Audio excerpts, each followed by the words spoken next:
Hello and welcome to the Untitled Anarchist Seagull channel. I'm your host, an Untitled Anarchist Seagull called Elise.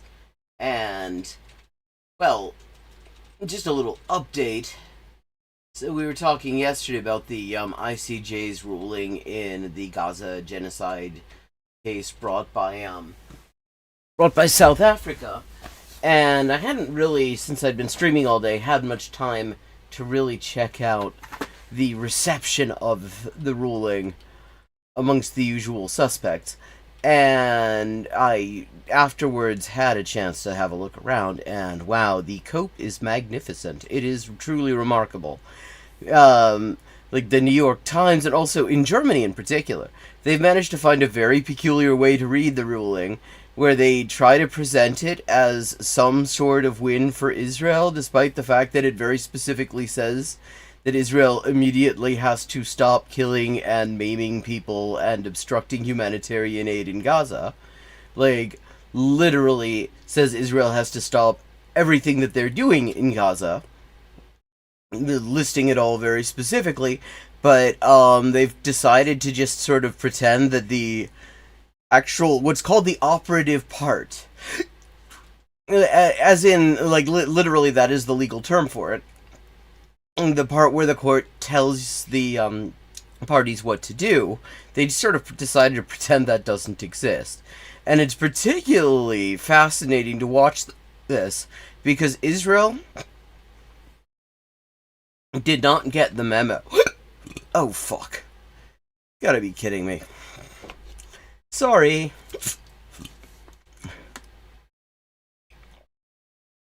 Israel did not get the memo that they were supposed to be pretending that this was some kind of win for them, and so they have been utterly losing their shit. And of course, the way that they have dealt with this is, on the one hand, cancelling all El Al flights to South Africa, which the BDS campaign in South Africa has been trying to do for quite some time, actually. And on the other hand, they apparently, it seems, murdered about 480 people in the past 24 hours. Since in the 24 hours since the ruling came out, and the U.S. and various Western European lackey states decided that the way to respond to an order that specifically says that that there needs to be no obstruction to humanitarian aid getting to the people in Gaza, since they are in an absolutely desperate situation, was to throttle the funding to UNRWA, one of the last remaining lifelines that the people in Gaza even have. So, yeah. I had said yesterday, and I'd been thinking for a while, that the question was always going to be, is the ICJ going to discredit itself by ruling for Israel, or discredit international law by issuing a legally correct ruling that is not going to get any compliance and has no way of being enforced? And we've ended up with the latter, which is kind of what I expected, because the last time they had to deal with anything involving legal issues related to Palestine, their decision was quite good and it was nearly unanimous. In some parts it was unanimous. For example, the part where they specified in the advisory opinion on the wall that there's no such thing as a right to self-defense against people you are occupying. Okay, so chat, I've got some options here. I mean, for one thing, that I had mentioned in the Discord, I had heard on Twitter that there had been a debate between leading assholes Ben Shapiro and Destiny, largely on U.S. foreign policy, something that neither of them knows anything about. And I thought that was the sort of train wreck that might be worth having a look at. But we've also got some stuff from DQuad, KVAAD, Afrikaans for pissed off, the Zionist view, including the Zionist asshole that Cenk Uygur has on the Young Turfs regularly in order to make him look progressive. We've also got Israel on trial, the hypocrisy of the Palestinian genocide claim, and yes. Well, we've also got the Vosh Israel-Palestine debate with Lonerbox, and that is also an option, and apparently was full of Zionist bullshit. So, chat, like, if you feel free to say if any of those elicits a strong preference.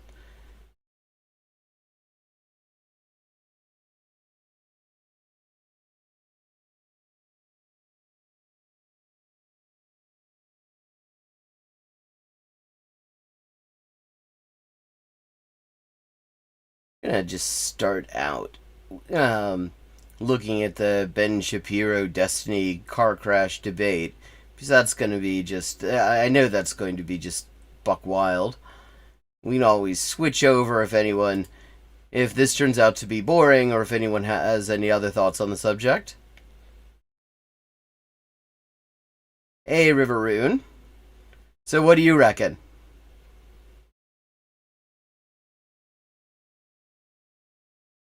Something has to happen with Iran. There has to be some diplomatic bilateral communication there.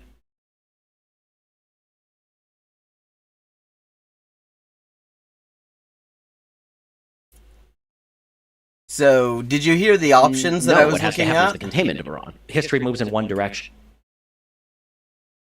Oh god, we're gonna hear Ben Shapiro explain his theory of history. That should be good.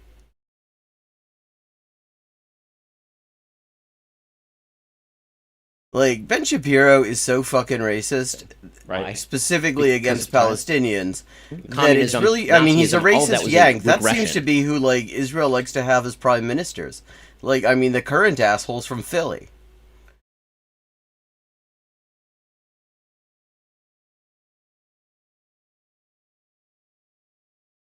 From what was happening at, for example, the beginning of the 19th century and the 20th century. In what way? Wait. Communism and Nazism were both a regression from what was going on at the beginning of the 20th century. These are the hot takes that we're apparently going to get here. Because what was going on at the beginning of the 20th century, after to understand, was just so based that, like, anything had to be a regression from that.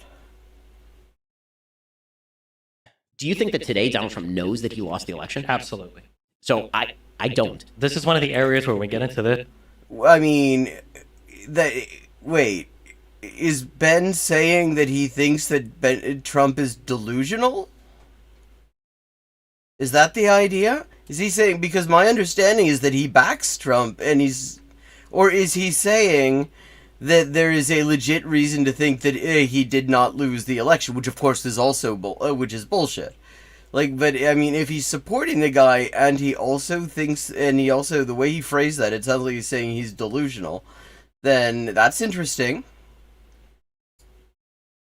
I don't understand if there's like brain breaking happening or what's going on. I don't know what world we can ever live in where we say that Trump is less divisive for the country than Biden. Joe Biden literally used the Occupational Safety and Hazard Administration to try to cram down vax mandates on 80 million Americans. That was like the closest thing to something decent he did about the pandemic. That was the closest thing he ever came to doing anything about the pandemic.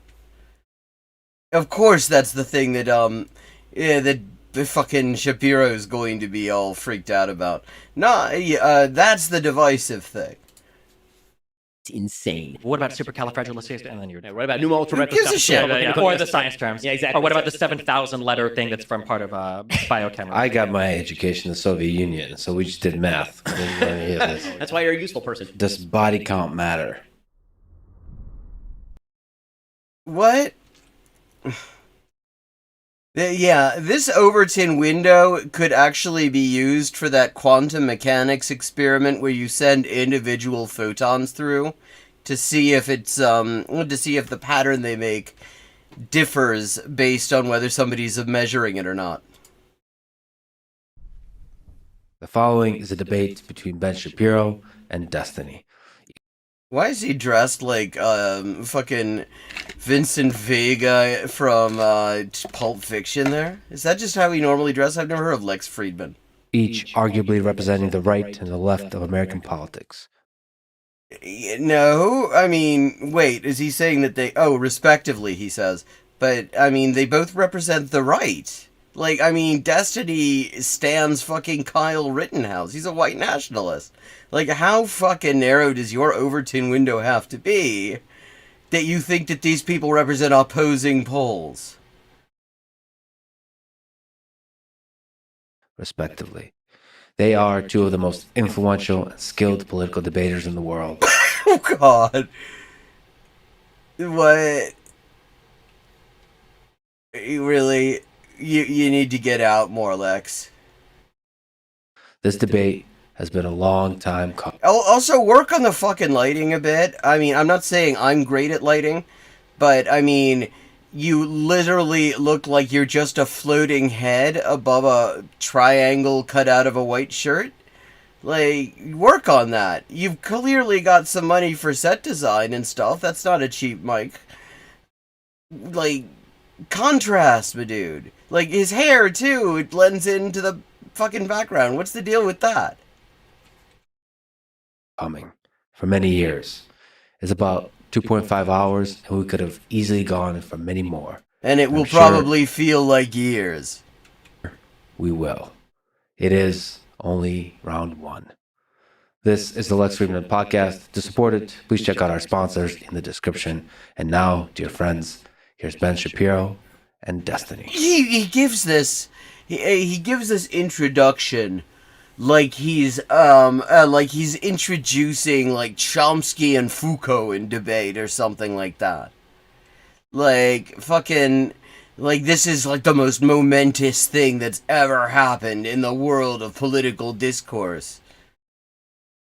Like it's two fucking YouTube dickheads who don't know anything about anything arguing about shit they don't know about. This is I mean, it's like two fucking pigeons. I mean, it's one thing to play chess against a pigeon, that's already pointless, but this is two pigeons playing chess against each other.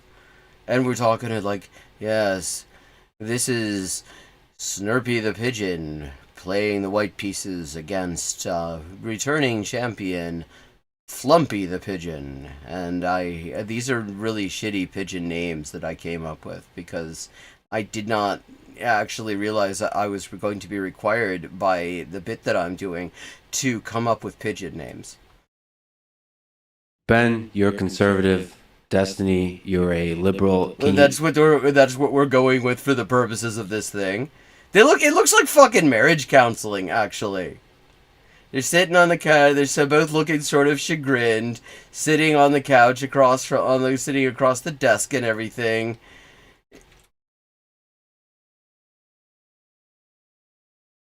You each describe what key values underpin your philosophy on politics and maybe life in the context of this left-right political spectrum. You want to go first?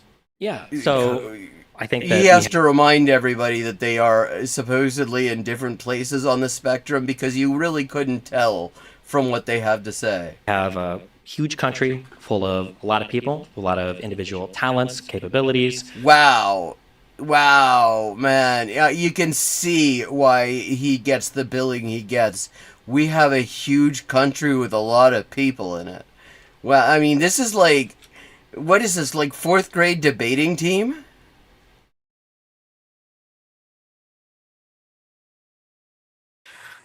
And I think that the goal of government, broadly speaking, should be to try to ensure that everybody's able to achieve as much as possible. So on a liberal level, that usually means some people might need a little bit of a boost when it comes to things like education. They might need a little bit of a boost when it comes to providing certain necessities like housing. To achieve as much as possible. What does that even mean exactly? Or food or clothing. But broadly speaking, You're fucking Ben Shapiro. Look at all the notes he's taking here. Like, how many fucking notes does he need? He hasn't made a point. This is like the most basic stuff ever, and he's sitting here over here. Fuck, I gotta come up with a way to counter this. God.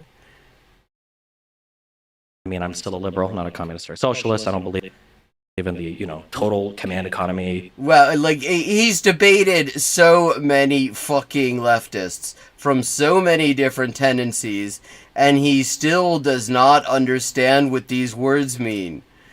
Like, people have spent extensive amounts of time trying to explain what these words mean. He still doesn't understand them. But, I mean, I'm glad that he told us that he's not actually a communist, because, like, how would we have known? Total communist takeover of all of the economy. But I think that broadly speaking, the government should kind of like kick in and help people when they need it. And then, Wow, that's God. That's such a fucking position. The government should kind of kick in and help people. that government can and should be big.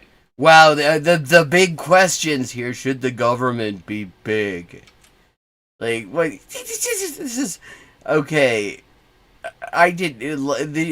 This guy wrote these questions down. He's reading them. Like, what the?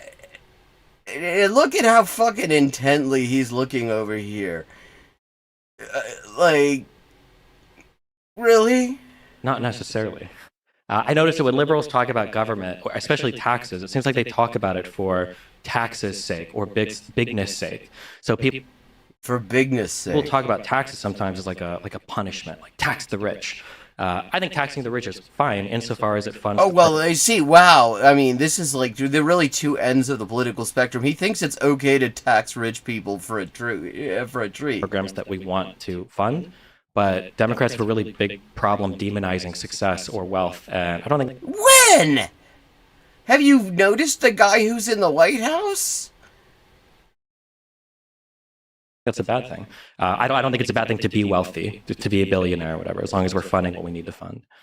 Yeah, except you do realize, like, do some basic math here that if there are billionaires, that means that a huge amount of money is accumulating from other people's labor that could be being used to fund all sorts of wonderful things for, like, huge numbers of people. Ben, what do you think it means to be a conservative? What's the philosophy that underlies your political view? So first of all, I'm glad that Destiny, you're already coming out as a Republican. That's exciting. Like, seriously, even fucking Shapiro is calling out how narrow this political spectrum really is. He already noticed, yeah, actually, this is two right-wingers sitting next to each other. we hold a lot in common in terms of, the basic idea that people ought to have as much opportunity as possible, and also insofar as the government should do the minimum amount necessary to interfere in people's lives in order to pursue certain functions, particularly at the local level. The minimum amount to interfere in people's lives to perform certain functions. I got questions. So a lot of governmental discussions on a pragmatic level end up being discussions about where government ought to be involved, but also at what level government ought to be involved. And I have an incredibly subsidiary view of government. I think shocked. that local governments, because you have higher levels of homogeneity and consent. are capable of doing Homogeneity. more I wonder things. what he means And by as you homogeneity, abstract Chad. change, it becomes more and more impractical and more and How's more the audio, divisive by the way? to do more things. In my view, government is basically there to preserve certain key liberties. Those key liberties pre-exist the government insofar as they are more important than what priorities the government has. The job of government That's not what pre-exist means, though. is to maintain, for example, national defense, protection of property rights, protection of religious freedom. And these are the key focuses of government as generally expressed. What's wild about this is that Destiny's, just vague as fuck. And Shapiro, his fellow right-winger, let's be honest here, actually is quite specific. And, I mean, I really, I don't really torture myself by watching all that much Destiny. I've, done some stuff for the stream, and that's kind of it. And I've watched, other people take the piss out of him. So, I don't know. So far, I don't think that there would be a whole lot that he would actually disagree with in that.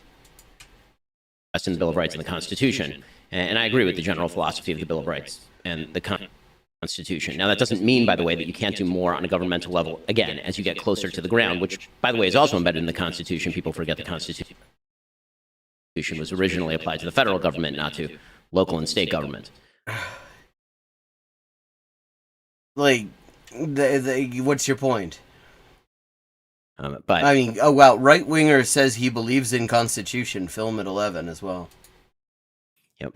If I were going to define conservatism, it would actually be a little broader than that, because I think to understand how people interact with government, you have to go to kind of core values. And so for me, or you could just look at how people interact with government. There are a couple of premises. One, human beings have a nature. That nature is neither good nor bad. We have aspects of goodness and we have aspects of badness. Well, again, wow. I mean, this is really Chomsky and Foucault. Like, I mean, this is some high level shit. Humans have a nature and there is goodness and badness. Human beings are sinful, we have temptations. And what that means is that we have to be careful not to incentivize the bad, and that we should incentivize. You mean like possibly dumping huge amounts of money into right-wing media so that we end up with Ben Shapiro's and Destinies? The good. Human beings do have agency and are capable of making decisions in the vast majority of circumstances, and it is better for society if we act as though they do. Second, the basic idea of human nature, there is an idea, in my view. Yeah, I think Ben needs to eat more fiber.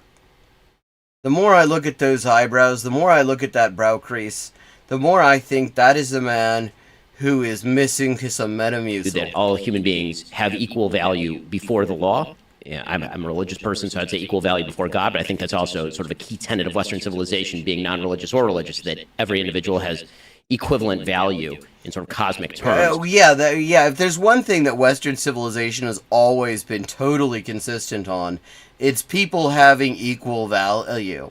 I mean, they've never wavered on that one. Slavery, never heard of it. The Holocaust, well, I mean, it is the Memorial Day for that.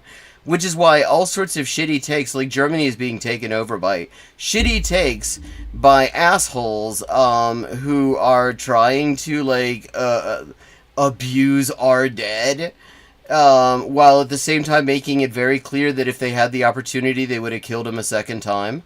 But we're supposed to think they're good people because they want to do this to Palestinians. But that does not necessarily mean that every person is equally equipped to do everything equally well. And so it is not the job of government to rectify every imbalance of life. The quest for cosmic justice. I mean, this is like Sowell suggests. This is something. Oh wow! I mean, he's quoting Thomas Sowell. Wow, like white people, right-wing white people's favorite black guy. I mean, apart from the ones who love, like, fucking Kanye West, for obvious reasons. The government is generally incapable of doing, and more often than not botches and makes things worse. So those are a few key tenets, and that tends to materialize in a variety of ways. The easiest way to sum that up would... Okay, I'm gonna skip ahead. Is this chapterized at all? Can we... Education. Trump versus Biden. That could be interesting. Foreign policy, something they know absolutely nothing about. I'm thinking of skipping ahead to foreign policy. What do you think? Or do you want to hear Trump versus Biden first?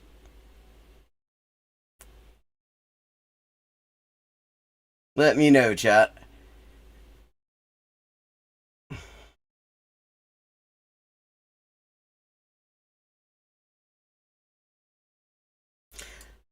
I think I'm going to start out with Trump versus Biden. I always skip ahead.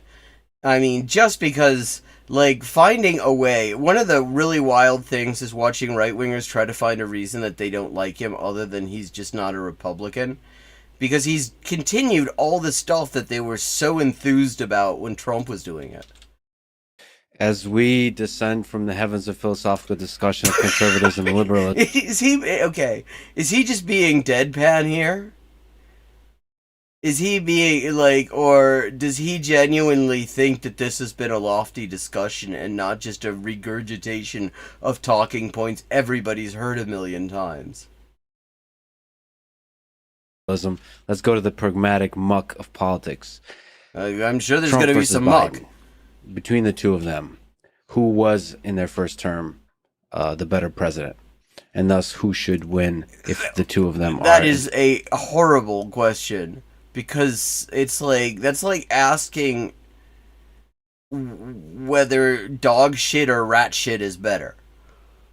In fact, our choices should win a second term in 2024. Ben? Sure. So, in terms of actual job performance, you have to separate it into a few categories. In terms of actual performance, okay, that's a way of saying that he was not prepared for this obvious question. In terms of actual performance-informed policy. in foreign policy, I think Trump's foreign policy record is significantly better than Biden's. The world being on fire right now, being a fairly good example of that. Oh, performance in foreign policy. That was the fucking, that was the machine-generated subtitles getting that wrong. Like, okay, and in what way are they even different? And we can get into each aspect of the world being on fire and where the incentive structures came from and how all of that happened incentive in a moment. Structures. When it comes to that's the economy, the only way he knows how to talk about any of this shit. I think that Trump's economic record was better than Biden's. Doesn't mean he didn't overspend. He did. He wildly overspent. But he also had a very solid record of job creation. A huge percentage of the gains in the economy went to people on the lower end. No, they didn't. The economic spectrum. Well, I mean, lower end of the economic spectrum of people he knows, maybe. Actually, the gross income to the average American rose about $6,000 during his term. What the hell does that even mean? What? Huh? The gross income to the average American was about $6,000 during... What does he think gross income means? Like, because that sounds like he just said that the average person in the U.S. made about $6,000 a year during his term, and I don't think he's trying to say that. And we're not quite that bad yet. The unemployment rates were very, very low before COVID. Yeah, I think that you almost have to separate the Trump administration into sort of before COVID and during COVID. Because it was like he fucked everything up really horribly. He was doing all sorts of horrible fucked up shit before COVID. And then he managed to make it all worse. But of course, Biden continued every one of his shitty policies. Obviously, it's a sort of a black swan event, the most signal change in politics in our lifetime. And so, governance during COVID is almost its own category, which we can discuss. Well, yeah, but we're still during COVID, Ben. So, yeah, let's not... But, in terms of foreign policy, in terms of domestic policy, I think that Trump was significantly better than Biden has been. And that's on the upside for Trump. On the downside for Biden, obviously you're talking 40... Wait. So the idea... What? Your highs in inflation, you're talking about... What's the point of saying, on the upside for Trump, unless you're going to immediately follow that up with the downside for Trump? Eaten away. You're talking about everything being 20 to 30% more expensive. You're talking about massive increases. And of course, this is all down to who's in the White House and not down to economic developments that have been underway for a very long time, and say the falling rate of profit and shit. Deficit, even at a rate that was unknown under Trump. The deficit under Trump raised by about a little under $1 trillion every year up until 2020. Again, 2020 literally nobody should give a shit about the deficit except bond traders. It does not affect anyone, except in the sense that politicians and the ruling class in general, you like to use the deficit as an excuse to hurt us. COVID year, so everybody decided that we're going to fire hose money at things. But then Joe Biden continued to fire hose money at things in 21, 22, and 23. Except that he actually gave less COVID relief. There was the promise that we were all going to get $2,000 to try to tide us over, since we were all still fucking hurting as 2020 rolled in. And then when the time came, they said, "Oh, actually, we meant we were just going to give you another $400 on top of the $1,600 you already spent on rent 6 months ago." That obviously is, in my opinion, bad economic policy. Why? And then you get to the rhetoric, and you get to the stuff that Donald Trump says. And as I've said before, my view is that on Donald Trump's epitaph, On his gravestone, it will say Donald Trump. May we all get a chance to see it? He said a lot of shit. Yeah. I think that Donald Trump does This say is so insightful. Donald Trump said a lot of shit.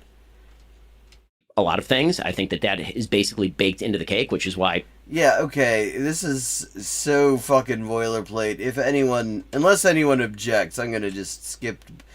Foreign policy will be more interesting, I think, because this is just so boilerplate. Watching them try to talk about foreign policy when neither of them knows anything about other countries, that'll be neat. on the foreign policy stuff. So the questions that I have with regard to Biden on foreign policy, very, very simple question. Do you think that the situation in the Middle East is better now than it was under Donald Trump? Better for who? Probably. That's a hard one. The fact Really? It's a hard one?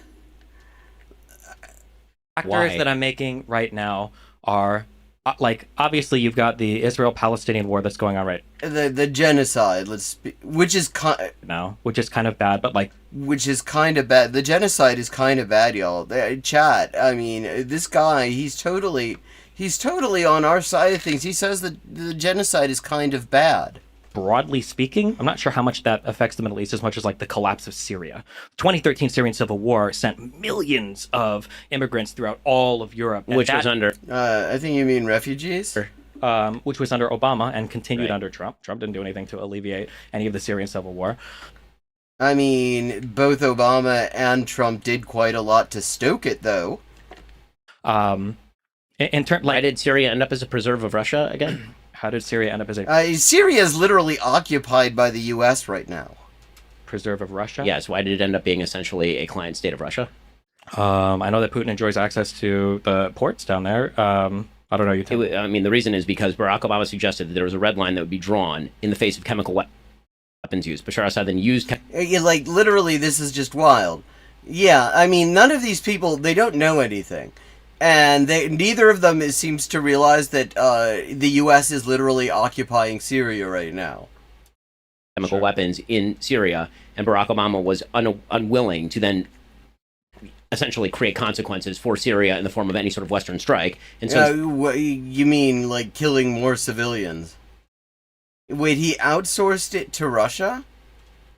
With the idea being that Russia actually opposed Assad? I'd never heard anyone suggest this. that he outsourced it to Russia. This is 2013, 2014. Sure. Right, Do you think there might have been some hesitancy after seeing how Libya ended up that maybe us intervening? Who was hardcore- president during Libya?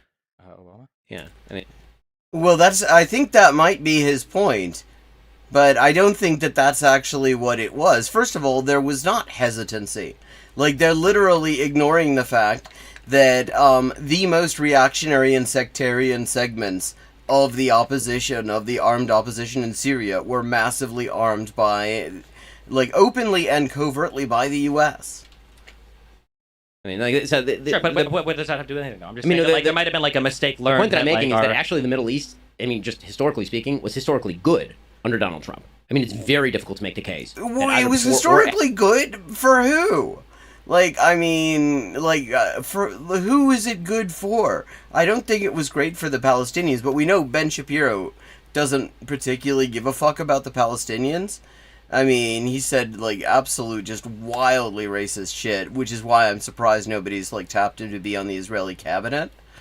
Because that's literally the only requirement. I mean, being a Yank actually seems to help, because, Israeli politics is full of Yanks.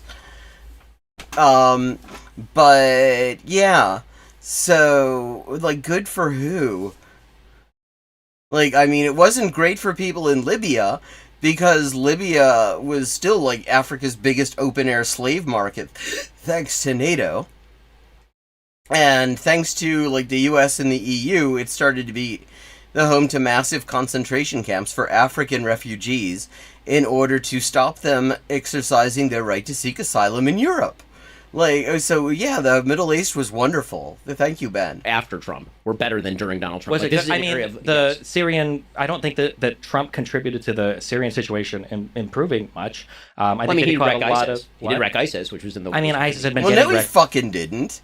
And no, he fucking didn't. Like, I mean, if anyone fucking wrecked ISIS more than anything, it would actually have been the Kurds in Rojava, the YPG, the YPJ, the people who NATO is trying to exterminate right now, using Turkey as their proxy for that. By the Kurds in Iraq, by every single person, by Assad's There's army, why- by Putin, by Turkey, literally everybody. Turkey did not wreck ISIS. Turkey actually was providing a safe haven for ISIS, as Israel was caught doing a couple of times as well. was fighting against ISIS at that point. There's a spike in violence, and then the Trump. I mean, you get credit for when you're president, presumably. I mean, Why? Why do you get credit for that? things got better with ISIS under Trump. Like, wait, so you just get credit for the fact that you happened to be in office when shit happened? Even assuming that that is an accurate, like, statement, which I don't entirely think it is, because a lot of the major defeats that ISIS experienced were before that. But it wasn't, I mean, the U.S. was never particularly committed to stopping ISIS as long as ISIS was not attacking anyone they liked. I mean, yeah, they did. I mean, Things got worse were- with ISIS under Obama. for sure. He called them the I mean, JV squad. Sure. And then they became not the JV squad. Yeah, but And I then don't know they if were ended ISIS under is our- originating well, I mean, in Syria. ISIS Yeah. didn't actually... and, Baghdadi and all of the growth of that is necessarily Obama's fault. I know that we like to say that Obama created ISIS. I mean, if anyone created ISIS, surely it would have been Bush, because ISIS grew largely out of the U.S. aggression against Iraq. Like, I mean... So yeah, ISIS became a thing under Obama, but, I mean, ISIS probably would not have happened if the U.S. hadn't just decided to blow Iraqi society into a million pieces in order to create a sectarian conflict that they could use in order to rule over the country against the will of the population there.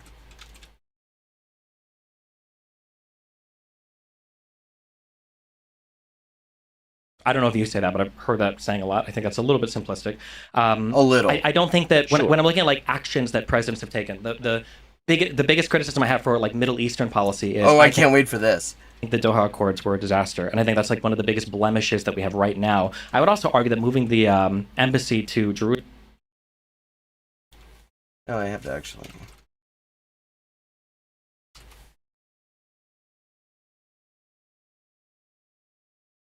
Oh, okay.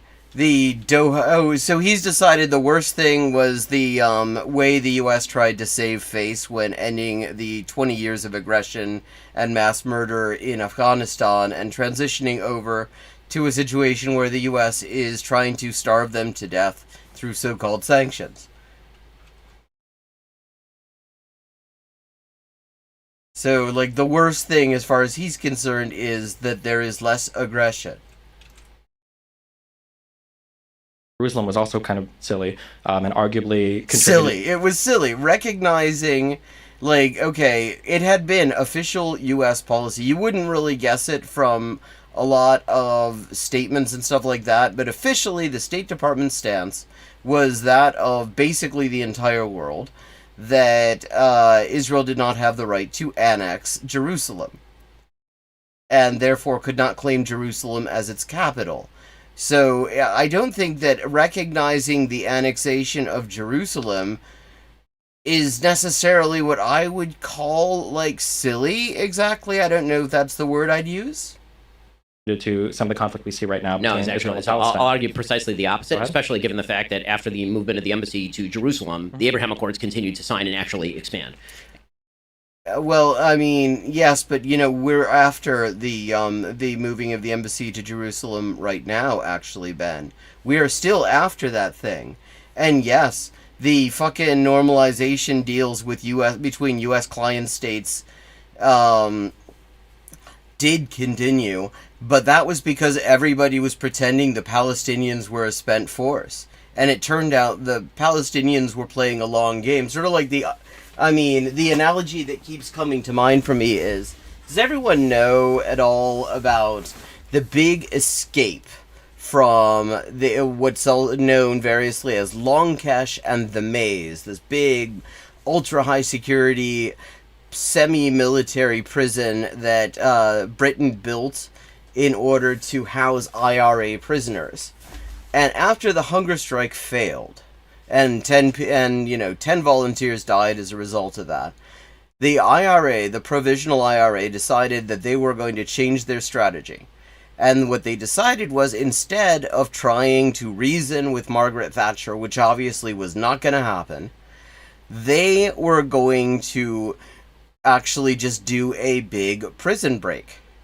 And so the way they did this was, first of all, to just kind of abandon their protest, make the screws think that they were beaten, and become like model prisoners. And they did this, like, they completely gained the trust of the screws, became model prisoners, used the access that this gave them to map out the prison, because they were actually deliberately denied any information on the exact layout of the place so that they would not attempt an escape. And they kept this up for like a year. Until they managed to work out the layout of the place, work out the vulnerability. There was like exactly one that they were able to find, because it was really effectively designed security. But there was this one, and they pinpointed it, and then they managed to get 38 of them out in one day. And it was like just an absolute humiliation for the British government and the occupation of Ireland. And that is a lot. That is very comparable to the strategy of the Palestinian resistance, and that is never just Hamas. There are lots of different groups that are involved in that. We're taking in Gaza for the past several years, during the period that they're talking about, where they were actually, like, through Qatar, trying to say, we're, act like they're all sort of resigned to the situation and making deals, and there was a guest worker, indentured servant sort of deal where people from Gaza could work in Israel and stuff like that, and all sorts of shit. And in all the meantime, they were preparing their counteroffensive. And that if Donald Trump had been elected, I have no doubt in my mind that Saudi Arabia would now be a part of the Abraham Accords. In fact, that was basically pre-negotiated. And then when Joe Biden Saudi Arabia is still in line. Because Saudi Arabia is like the one that will basically never truly buck the U.S. In any particular way, because Saudi Arabia would collapse pretty quickly if the U.S. wasn't giving them the weapons they need to maintain control. took office, Joe Biden took a very anti-Saudi stance on a wide variety of issues. The biggest single effect in the Middle East of Joe Biden's presidency, and again, I agree with you that not every foreign policy issue can be laid at the hands of a president. Joe Biden's main approach to the Middle East, like literally, he just got done saying that Donald Trump gets credit for things that happened in the Middle East just because they happened while he was president. Why the Middle East was chaotic under Obama and chaotic under Biden, and that was to alienate allies like Saudi Arabia, which didn't happen. And also, it wasn't chaotic under Trump. Like, the fucking war in Syria was still going on there. All sorts of shit was still going on. I mean, apparently Ben Shapiro just doesn't pay attention to this shit when Trump is in office. And Israel, and instead to try to make common cause or cut deals with Iran. What that did is incentivize terrorism from Iran. What we're watching in the Middle East is Iran attempting to use every one of its terror proxies in the Middle East, and it was specifically launched in an attempt to avoid what Biden actually was trying to do, which was good, which was, after 2 years of failure with Saudi Arabia, try to bring them into the Abraham Accords, right? Wait. The main thing Iran has actually done under Biden was together with China, they reconciled with Saudi Arabia, and China brokered a deal to stop Saudi genociding people in Yemen. At least not so much. this whole thing, the U.S. will never forgive Iran for becoming independent. They don't give a shit about any of this other stuff. Like, I mean, and we're all supposed to forget what an absolute horror show it was, human rights-wise, under the Shah, which the U.S. loved and wanted. You know, the Shah, when the Shah was running Iran on behalf of the U.S. wanted Iran to have a nuclear weapons program. Now, on the other hand, that they're independent, and actually, despite everything, it does not, the bar is really low, but their human rights record is better than it was under the Shah. The bar is extremely low because under the Shah, their human rights record was literally the worst in the world. But the thing is, now all of a sudden the U.S. uses a fake threat of a nuclear weapons program that they know and their own intelligence community has said does not exist in order to justify economic warfare to just starve people to death in Iran.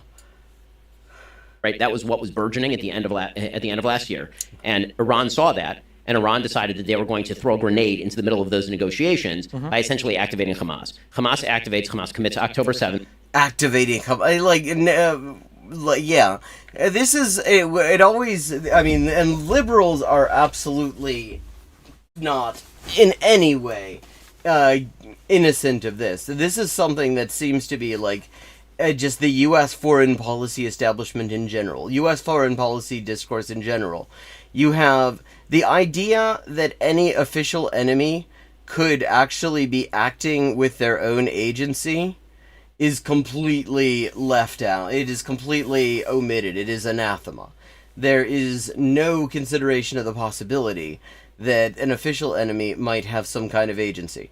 Everybody, official enemies have client states and stuff like that, and they're big octopuses that are just sort of using their tentacles and shit. But and that's why Hamas or fucking Yemen does what they do, just because like the big controller in Iran pushed a button. But on the other hand, when U.S. client states that are absolutely utterly dependent on the U.S. do exactly what the U.S. says, we're supposed to pretend that's an independent decision. That's just their sovereignty. Sorry. Israel, as a sovereign nation state, has to respond to the murder of 1,200 of its citizens and the taking. Okay, when was this? Because at this point, it is just wrong to claim that. Okay, this was when? 23rd of January, 5 days ago.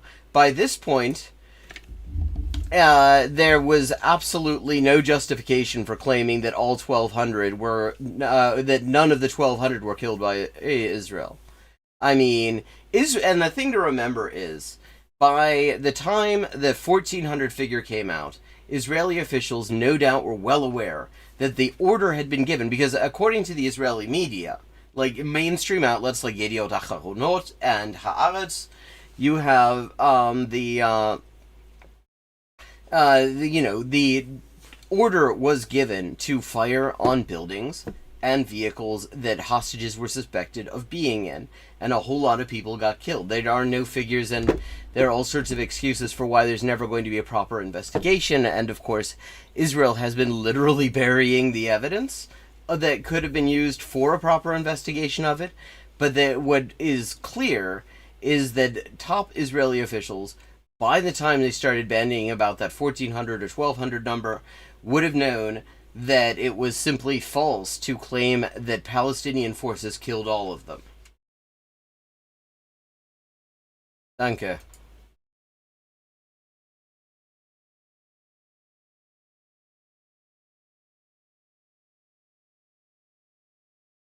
Kidnapping of 240. Israel has to do that not only to go after its own hostages and try to restore them, but also to reestablish military deterrence in the most violent region of the world. I just thought that he was saying that it was so peaceful there. And also, it's not called kidnapping when you take soldiers in an army that is in an armed conflict with you, and a large number of the people taken captive by the Palestinians were senior Israeli military officers from the Gaza Brigade. Hezbollah gets active Gaza on Israel's division. northern border. Hezbollah is an Iranian proxy.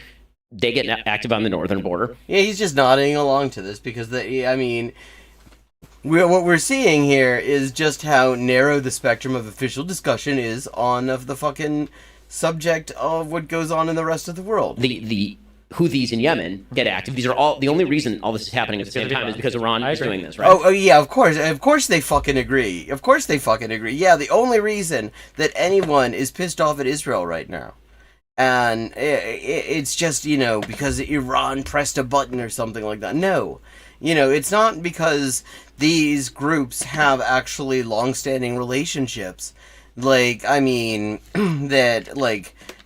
There's been a long-standing reconciliation, for example, between Hamas and Hezbollah, and the Houthi government in Yemen as well, and there is, solidarity between them, in response to the genocide that is going on, that I'm guessing both of them are cool. I know Ben Shapiro is totally going to be cool with it, but I haven't heard what Destiny has said, but I'm sure it sucks shit.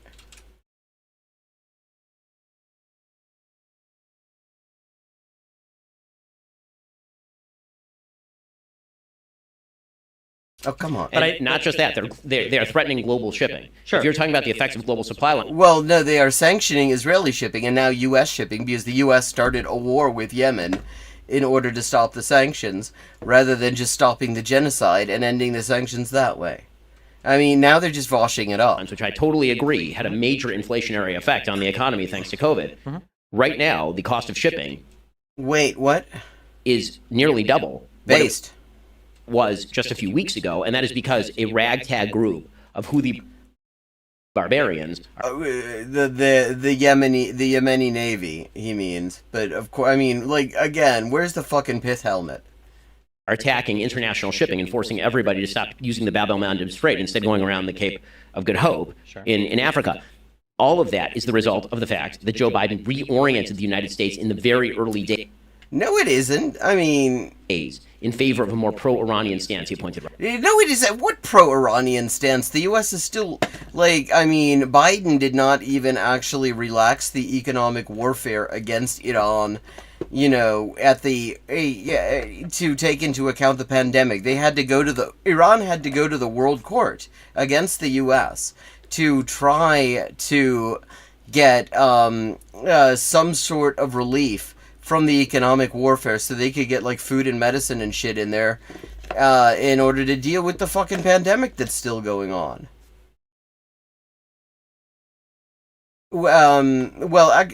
His is not wrong. The Arabic pronunciation would be Hezbollah. Hezbollah is the Farsi pronunciation, and I'm not sure why we mostly use that in English, because that is not the pronunciation that really it is known by in the region, because people don't speak Farsi in Lebanon for the most part. They speak Arabic, and in Arabic the word is Hizb, that means party, Ullah. Robert Mallett to negotiate the Iran deal, who, as it turns out, was using proxies. Many of his aides were actually taking money from Iran. Citation needed. The Biden administration, literally one of their first acts was to delist the Houthis as a terror organization. Because it was ridiculous to have them on there in the first place. I don't know that this is true, and I don't know what the motivation is, but it is an obviously correct decision. The only reason that they would be listed as a terrorist organization in the first place, because literally anyone the U.S. State Department that wants to ban they can just put it on there. There's no real standard, and there's no review of it, no serious review of it anyway. But the reason that the Ansar Allah movement would be on there is precisely because they overthrew a government in Yemen imposed by the U.S. And sanctions against the Houthis. These are all moves that Biden made very early on. They were disastrous moves. But when it comes to domestic policy, I think he hasn't been nearly as damaging on domestic policy as he has been on foreign policy. Sure. So just on a couple...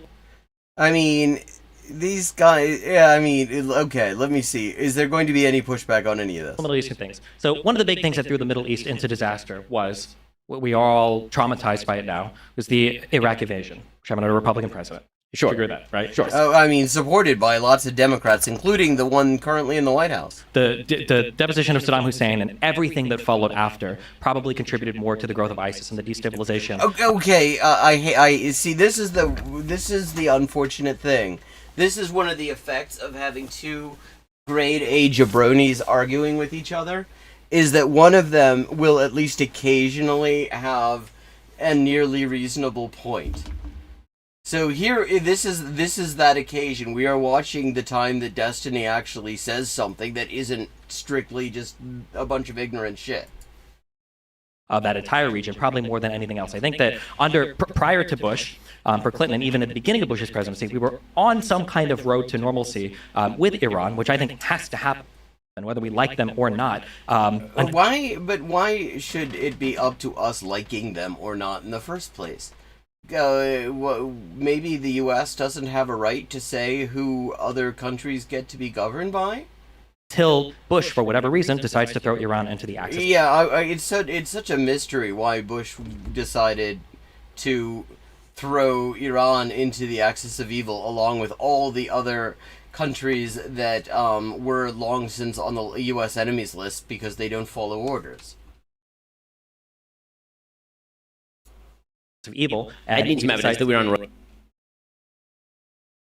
to normalcy with Iran in the 1990s. Yeah, I mean, I really hate to say this, but so would I. I don't remember this in the 1990s. I mean, there wasn't quite as much scaremongering around Iran in the 1990s, but I don't remember anything remotely like normalization of relations being on the table because the U.S. was still fucking salty at them for declaring independence and kicking out the Shah. Wait, what? That we were on a road to normalcy with Iran in the 1990s. My understanding is that, from the late 90s and prior to the axis of evil labeling of Iran, that there was going to be some path forward to where we could start to normalize relationships with them. So nothing. It's just a vibe. He had a vibe.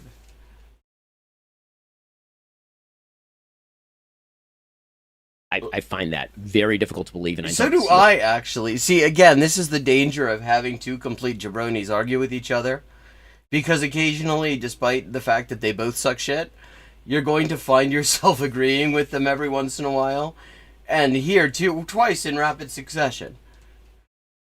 A lot of evidence. I mean, we can just disagree on that. Sure, we can disagree on that, but I know that once they got thrown into the after effects, just quick note, the after effect of the Iraq War that was the most devastating was the increase in power of Iran. I agree. Yeah, because of the destabilization. Devastating to whom?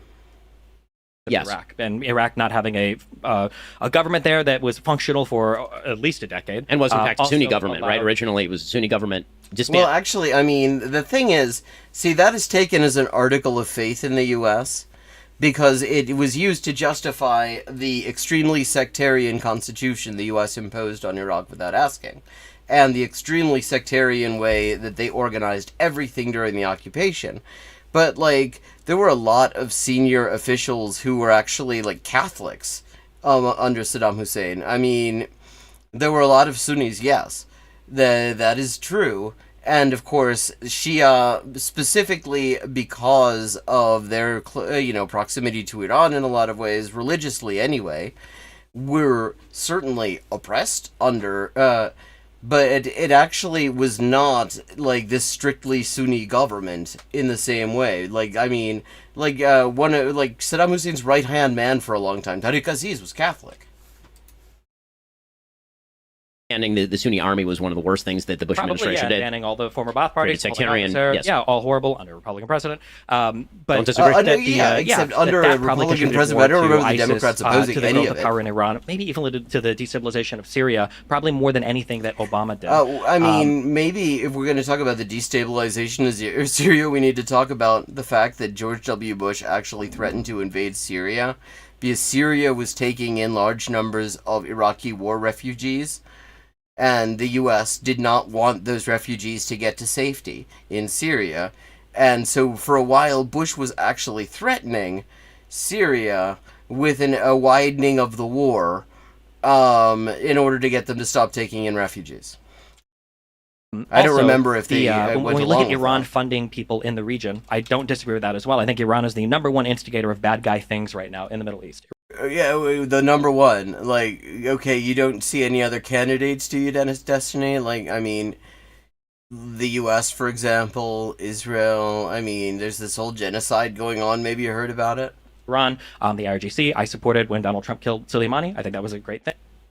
Of course you do, because you I like think it when that people Iran get is a killed. major problem. He However, supported. I mean, this guy was I fucking don't know if celebrating the Kyle path forward Shittenhouse. is constantly being a belligerent to Iran or trying to figure out some road to normalcy. I don't know if the collapse of Iran or the destruction of that country, considering how unpopular the Ayatollah even is there, like the citizens of Iran, I don't think are big supporters of the government there. Well, this he knows based on what exactly?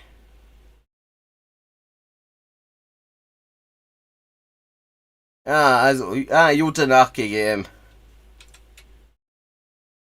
I feel like moving on a path where, let's do our nuclear inspections. We had that Iranian nuclear deal. Why Trump should pulled the out of. U.S., who does not allow anyone to inspect their weapons of mass destruction, be allowed to inspect anybody else's nuclear energy program?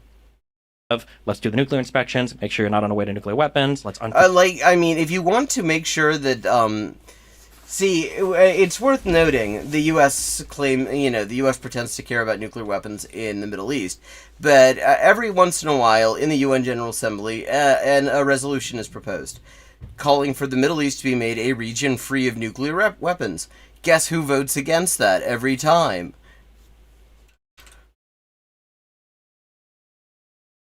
free some funds. Let's move in some direction where we get on a good term with you. I feel like that's the most important thing that needs to happen in the Middle East. As much as people like to look at the Abraham Accords, who cares if what was it? Bahrain, I think Oman, I think UAE, Sudan, Morocco. the UAE and Morocco, are signing, like all of these people, even Saudi Arabia, already have like de facto normalization with Israel. Yeah, well, because it's a big fuck you to the Palestinians. That's the idea. Like, yeah, I mean, especially since the WikiLeaks Cablegate documents came out, thanks to Chelsea Manning, we've known just how normalized relations were between the Gulf dictatorships that the U.S. props up and Israel in the first place.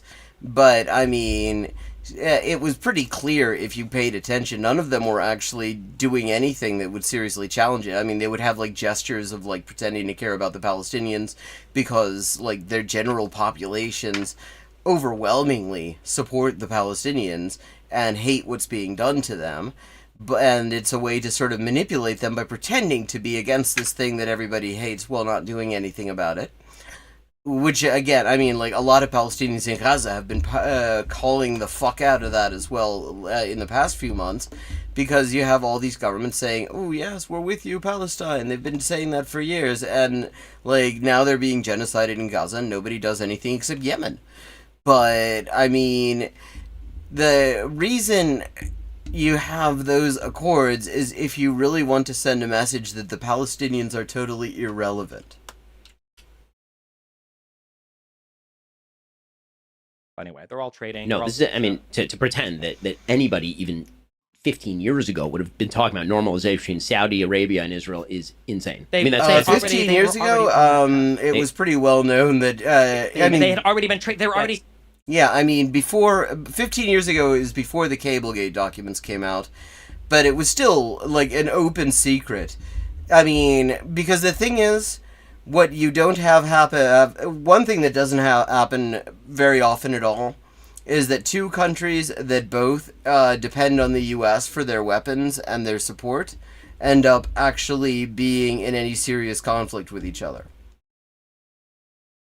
I mean, and for decades, Israel and Saudi Arabia have both been utterly dependent on the U.S. So yeah, I mean, it's not exactly shocking that they would normalize. The only thing that's shocking about that is just that they did so openly, because again, it's a huge fuck you to the Palestinians, and probably, it's worth noting, played a major role in the decision to have an offensive like October 7th, to remind people that, they existed. To remind people that they were not a spent force. De facto trading partners with each other. They They'd already been collaborating and that's doing a wild claim that Israel That and isn't Saudi a Arabia wild were going claim. to normalize 15 years ago. 15 years ago might have been a wild claim. That's what- No, it was not a wild claim. I mean, 15 years ago, we know, again, from Cablegate, they were on actually very friendly terms, but they felt a need to do it quietly. But after Turkey, after Jordan, and then in the past 20 years of economic relations and ties with each other, all of the leadership in the Middle East, and you'll agree with this, look at Israel and they go, okay, well, we've got Palestinians who, God bless them, do nothing, and then you've got Israel, which is on a region with no natural resources, has somehow become an economic giant. They're good to trade with. He just admitted it, that actually this was all a way of just reminding everyone that the U.S. considered the Palestinians to be totally irrelevant, and that all these client states in the Middle East were willing to admit that as well. Their population is educated. They, have military power. All of the leadership in these Middle Eastern countries are wanting to be friendly with Israel and are engaging in trade de facto with Israel. And the idea that the UAE and Bahrain were brought in to say oh, well, now we're going to officially say this.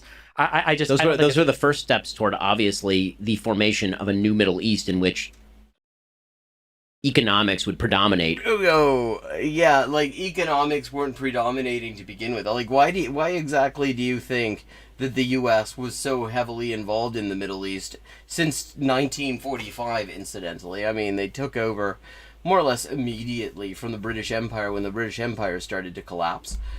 If other than economics, they just liked the fucking sun? They wanted to be around sand? Over sectarian conflict. The chief obstacle to that is Iran. I agree. The notion that negotiations with the Ayatollah were going to be a solution to any of this is But do we think absolutely benign. is it the Abraham Accords that's convincing Saudi Arabia to take a stance against Iran? No, Saudi Arabia. They're already fighting. They're already Saudi fighting with each other, Arabia right? was already. Actually, Saudi Arabia has moved closer to the path of normalizing with Iran as it happens. And that has actually made the Middle East a somewhat less deadly place to be. No, I don't think the Abraham Accords moved us any closer towards any type of real peace in the region. the point what has to happen is something It has to moved us. Wait, what the fuck is us? You're not in the Middle East. Who's us? The thing is, this is just wild, because if you want to know why there is no type of real peace in the Middle East, us is why. Us. And literally, this is not a controversial opinion in the region. You look at the polls, everybody will tell you that things would be much better if the U.S. weren't constantly propping up horrible, murderous, corrupt, violent, venal assholes whose only putative merit is that they hand over oil to the U.S. and play ball on things like keeping it in the ground versus making it readily available in, on the preferred U.S. schedule. The U.S. is why things suck in the Middle East, actually. A big part of it anyway, currently. There has to be some diplomatic bilateral communication there. No, what has to happen is the containment of Iran, which was what was taking place with the increased normalization with the Sunni Arab world and Israel combined with significant you're the one who was just sanctions. talking about trying not to do this in sectarian terms, and your entire argument is just based totally on sectarianism? The notion that there's this far-fetched notion in foreign policy circles that diplomacy can sort of be wish-cast out of thin air. That if you sit around a table, that you can always come to an agreement with somebody. The Ayatollah. Well, the question is why the U.S. has any standing to reach any agreement with anybody about a region that the U.S. that belongs to somebody else. Ayatollahs do not have common interests with the United States. They he's not wrong there. do not. And this idea that they are willing to take money in exchange for example, some sort of peaceful acquiescence to Israel's existence is obviously No, there's nothing peaceful about Israel's existence. untrue. Hasn't that been the case, though? That you've had a region with tons of sectarian violence for a long time, and then actually, unless you're talking about Europe, because the thing about sectarian violence in the Middle East is that the U.S. and the British Empire before them deliberately stoke it. In Iraq, it was a really impressive example of this, because in Iraq you had this every single thing was organized during the occupation on sectarian lines. People in Iraq wrote about at the time about how this was just totally new to them, because one of their biggest achievements, as far as they were concerned, was how in the 1950s they overcame a lot of that sectarianism to kick the Brits out. Finally, Turkey was like, you know what? This isn't worth it. The United States paid them a lot of money. They had conversations with Israel. And you know what? The economy, the economic gains. Well, I mean, and the relation- Economic gains for who? Same thing with Jordan. Same thing with not getting into Turkish politics, but, sure, yeah. but the Yeah. I mean, please don't talk to us about Turkish politics. I don't want to hear how you pronounce the name Erdogan. But the situation with Turkey was actually quite warm between Israel and Turkey in the 90s when you had the... Wow, you're saying between another two U.S. client states that the situation was warm? The, sort of secular Muslim regime in the 90s, but they signed Kemal peace Ataturk in place, and now Erdogan... Does he think Kemal Ataturk was alive in the 1990s? Does he not know that Ataturk died a long time ago? has joined in the fray, and Erdogan is significantly more radical than what came before. So sorry. I mean, during a lot of the time he's talking about as such a heyday, Turkey was run by a literal fascist military dictatorship. If I said Turkey, I meant Egypt. My bad. Yeah. Okay. So Egypt. Yeah. Right. Yeah, Turkey, Egypt. I mean, it's basically the same, right? Yeah. In terms of Egypt and Jordan, right? Were the first two. You need big ones. So here's the thing. Mm-hmm. Is it possible that you could theoretically come to a deal with Iran only with a new leadership crew? Okay, this is true for every peace agreement in the region. Mm-hmm. So what he's saying is the U.S. could come to a deal with Iran if Iran were ruled by people who the U.S. chose, sort of like the U.S. had very good relationships with Iran when Iran was ruled by the Shah, who the U.S. chose. Israel could not have made peace with... Well, they made peace with Egypt, and Sadat was the leader for Yom Kippur, right? Did not make... No. Wait. Who was... Okay, Nasser. I wasn't... Yeah, let me just see. Surely Nasser was in office... Yeah, I mean, Nasser was in office during the Yom Kippur War. And a big part of what brought Israel to the table with Egypt is that Israel was absolutely shocked to find that Egypt was able to launch a major surprise attack to end the Israeli occupation of the Sinai. Sadat came afterwards. Peace with Nasser. Right. Sure. The point is that this is a different regime. You need a different regime. But I'm saying the same regime that did the part of the Yom Kippur War was the same regime that negotiated peace with Israel. No, literally not. I mean, do you not understand that Nasser and Sadat are different people? I mean, that's true. Mm-hmm. It is also true that is a relationship that... It literally isn't, though. Literally, you're missing, one of the absolute key events in all of this, which was the fucking 6-Day War in 1967, which fundamentally changed the U.S.'s attitude towards Israel, for one thing, but also humiliated Nasserism, actually was a huge setback for the Pan-Arab movement and set the stage for Nasser to leave office and be, succeeded by Sadat, who was quite happy to suck up to the U.S. and Israel. It could be cultivated specifically because it was Sadat who made clear he was going to come to the table. Mm-hmm. Have the Iranians ever made clear that they would come to the table over, for example, the existence of the State of Israel? No. Why should they? I mean, first of all, they actually do not say that they want to get rid of the State of Israel. I mean, there is a common mistranslation that claims that they want to wipe Israel off the map. That is not what they actually say. In fact, some reputable news organizations have actually corrected it when they've been shown the actual literal words that are used. Because very specifically what they say is that they hope, the quote is that they hope the occupation of Jerusalem will end. They do not, there's nothing in there about them being the agents of this happening. and there is nothing in there about the entire Zionist regime disappearing. I mean, that is not a thing that's going to happen. But I think people probably Literally, felt their the proxy- same. Every single one of their proxy groups, every one of them, not only calls for the destruction of the state of Israel, they also call for the destruction of America. I mean, it's No, they literally don't. a Houthi slogan. No, they actually don't. And also, like, Hamas, their position is they have been offering mutual recognition based on the 1967 borders since 2008. They're busy hitting ships, and their slogan is literally Allahu Akbar, death to America, death to the Jews, death to Israel. It doesn't fit on a bumper sticker, but and it's not all that catchy, but that is, in fact, their slogan. The notion that the regime that propagates that is going to be approached with diplomacy is not only wrong. Well, I mean, and of course the thing that is completely left out here is, yeah, you can't approach them with diplomacy to get them to do what you want, which is what he means. This isn't like diplomacy where we find a common ground and decide to work together on matters of common interest. What he's talking about is diplomacy in the sense that the U.S. demands that they accept the U.S. as their boss. And yeah, that's not going to happen.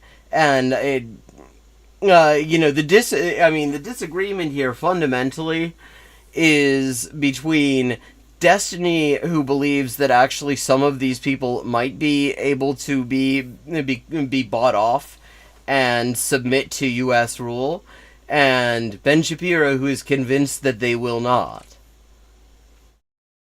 And that is the whole question up here. Not whether it's in any way legitimate to be expecting other countries to just bend to the U.S.'s will, the will of the U.S. ruling class. The problem is that it's easy to say that the stakes of diplomacy are okay. Well, so we try to talk, right? Jaw is better than war. Sure. The only problem is that in the Middle East, jaw is better than war. Is that a thing? Is that a statement, chat? Is that a saying? That aggression might be an appropriate response. That is how things work in the Middle East. Oh, he's going to tell us about the Arab mind, I think. I mean, aggression is the only thing the U.S. has ever offered the Middle East. And the fact that that Joe Biden came into office with an orientation toward continuing the Obama policies in Iran has led to conflagrations, these sort of brush fires. Yeah, this is just, it really is just pigeons playing chess. This is absolutely just such a hot mess, because none of them want to actually talk about I don't think either of them has any real idea of the role of the U.S. in the region. So they're like talking about this based on just crap you can glean from like dominant U.S. media headlines. Breaking out everywhere that Iran has borders with either the West or Israel or both. Right? Any place that's happening is leading to brush fires. Because where again, does Iran have borders with the West? It's not quite the logic of violence. I mean, let me just pull up a map here, because that just like where exactly are these borders with the West that Iran supposedly has? Okay,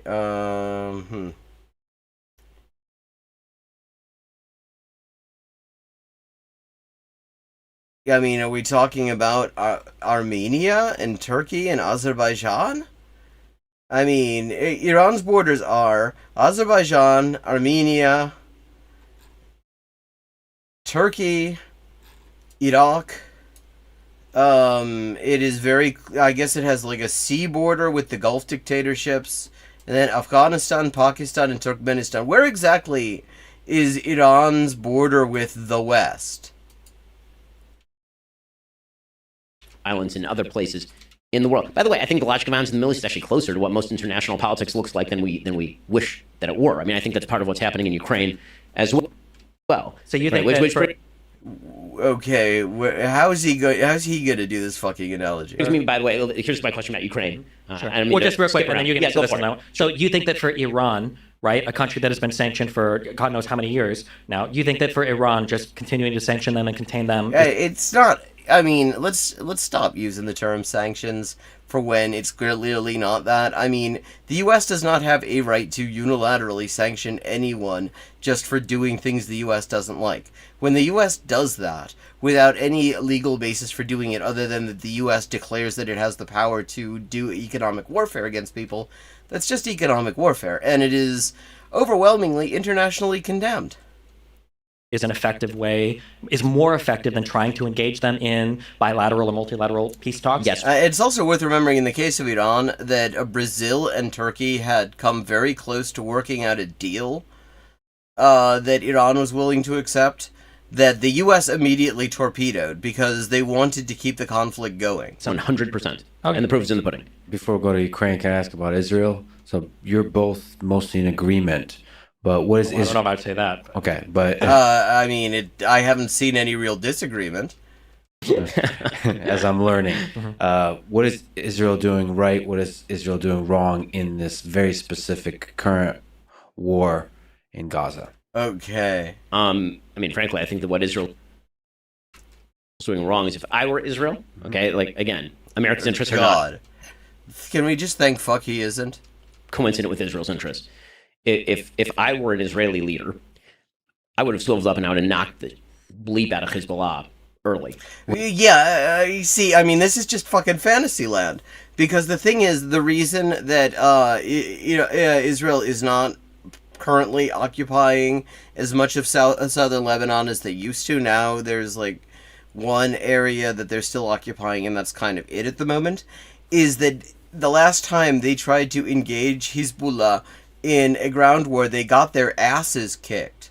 Like they're getting their asses kicked on the ground in Gaza as well, actually.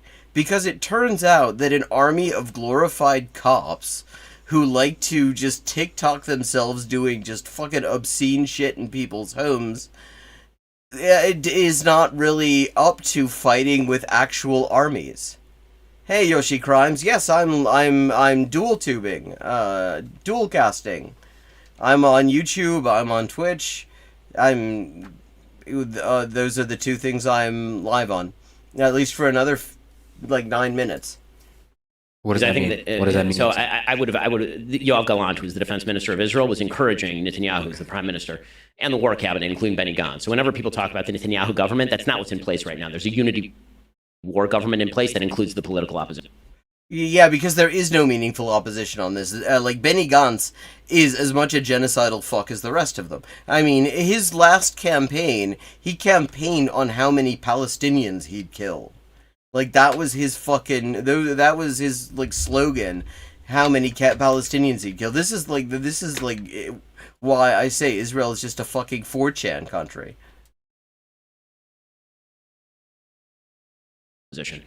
The reason I point that out is because there are a lot of people politically who will suggest that the actions Israel is currently taking are somehow the manifestation of a right-wing government. Israel... I mean, they are, but the thing is, that's all Israel has, because Zionism is just right-wing. Currently does not have a quote-unquote right-wing government. They have a unity government that includes the opposition. In any case, but the opposition's right-wing, too. Was urging in the very early days of the war that Israel should turn north, and instead of hitting Hamas, they should actually take the opportunity to knock Hezbollah out, because Hezbollah is significantly more dangerous to the existence of the state of Israel than Hamas. Actually, like, what the fuck? Seriously, I mean, I think you'd find that Nasrallah would actually, fucking piss himself for laughing if he heard this plan. Because here's the thing. For all the sophistication that the Palestinian resistance in Gaza has managed to bring to bear with the arms industry that they have built literally underground, and all the fucking sophisticated training and stuff that over the years they've managed to do totally in secret, in part thanks to the fact that they've also got this closed landline phone system that Israel has never managed to tap. For all that, I mean, with which they are making life very, very interesting for the occupation goons. Hey, Hezbollah is way, way more technologically sophisticated. They have weapons that, the resistance in Gaza can only dream of. They have a capability to hit with precision 15 kilometers into Israel. So, like, suggesting that what Israel really ought to have done is, instead of trying to win a ground war against Hamas, which is, and the PFLP and the Democratic Front, and, you know, Sarai al-Quds and the rest of them, that they should have tried to win a ground war against Hezbollah? Like, I mean, if they can't manage to even keep control over one part of Gaza, how in the fuck? Hello, fuck your fascist face. How in the fuck? Where did you find me, by the way? I'm always curious when I see a new name. Does he think that like, trying to fight a ground war against Hezbollah was going to be the better option? Like, I mean, this is just fucking fantasy hour here.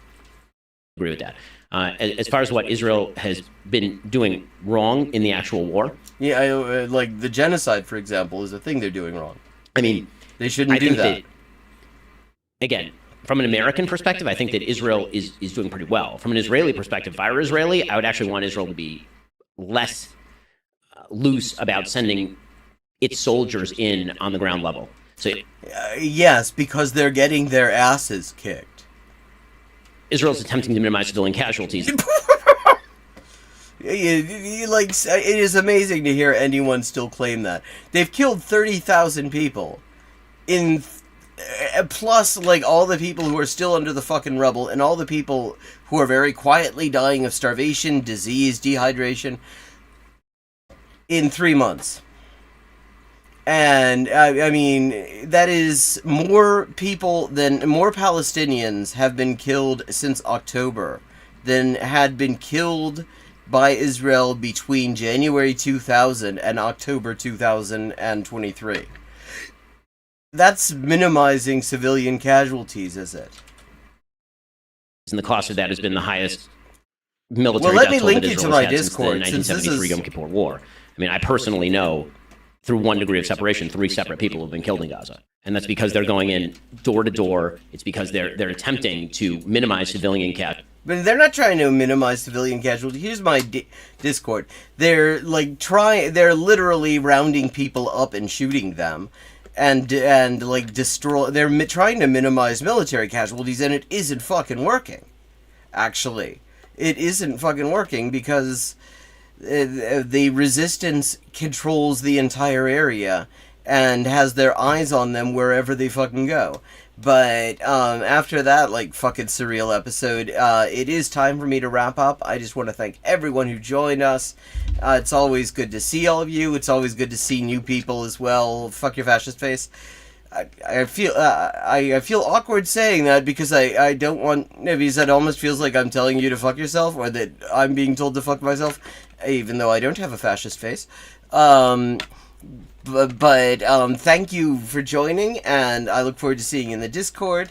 And I will be back 11:30 p.m. U.S. Eastern Time on the next Friday, and I will also be on both Twitch and YouTube then. In the meantime, if you missed any of the streams, I will be like cutting together some of the VOD over the next several days.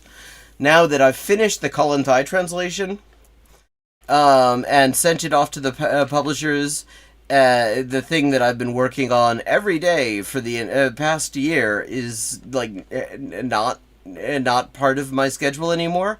So I'll be able to do a little bit better job getting those VODs clipped. So have a good night and good luck.